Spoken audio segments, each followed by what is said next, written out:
look in her eyes and seem perilously close to a meltdown. To anyone watching, we must have looked like quite a pair. We were the same age, 30, but Michaela was tall, exotic-looking, and already dressed in her beautiful gown.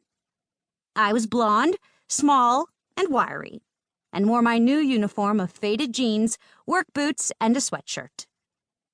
I'd thought about dressing differently in honor of the occasion, but putting on a clambake was hard physical work. Thank goodness I'd kept up my gym membership for the 9 years I'd lived in Manhattan. I'd known Michaela vaguely years ago as a friend of a friend in New York City, but we'd never been close, and I didn't know what to say to her now. From across the deck, my brother-in-law Sonny made a face at me that simultaneously said, "Now look what you've got us into," and "I told you so." I rolled my eyes at him. Back in early spring, when I'd explained my idea to expand the Snowden Family Clambake business, I'd deliberately avoided the inflammatory word save by adding private parties, company picnics, weddings, and the like. Sonny was dead set against it. And when I told him private catering would require an expanded menu, he'd lost it.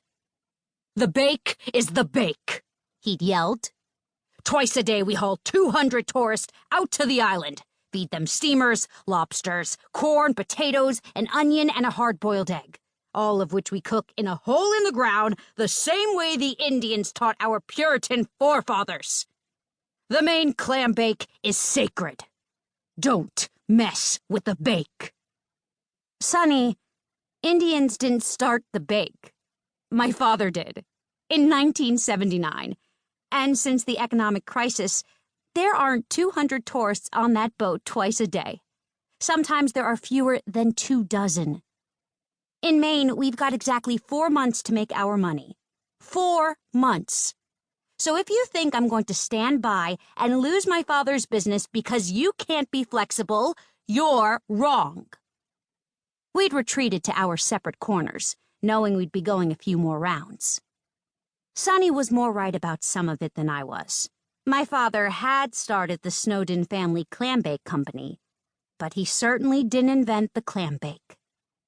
As to the Native Americans, we knew they ate a lot of shellfish, as shown by the giant prehistoric piles of oyster shells called middens just up the road in the Damariscotta River. And we knew the Puritans ate lots of clams, or even more would have died during those early winters. But the rest was as much mystery as history. One thing I was sure of, the Indians didn't teach Sonny's Puritan forebears how to do a clambake. If his ancestors were anything like him, no one could teach them a damn thing.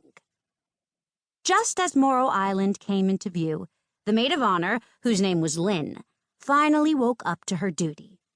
She gently pried the bride off my arm and walked her to a seat.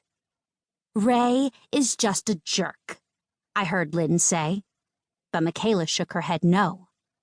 I rubbed my arm to restore the feeling to my tingling fingers, moved to the bow, picked up the cable, and got ready to land. Morrow Island. I still couldn't believe Sonny had almost lost it.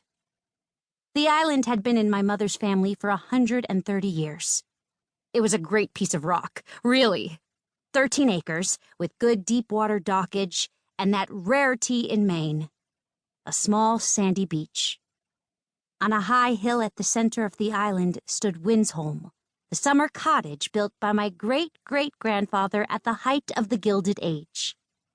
As our captain maneuvered the Jackie II into dock, the island's caretakers, Etienne and Gabrielle, hurried to meet us. The mansion was abandoned during World War II, when no one had servants to run the place or fuel to get there. The family money was long gone by then anyway. After the war, my grandfather built a modest house by the dock. That's where my mother had spent her summers, and where she'd fallen in love with the boy from town who delivered groceries in his skiff. Now, Etienne and Gabrielle lived in the little house all summer. Etienne was our bake master, managing the fire pit where the clambake was cooked. Gabrielle ran the kitchen and made the deep-dish blueberry grunt we served to guests at the end of the meal. I jumped onto the dock. A steady breeze blew from the south.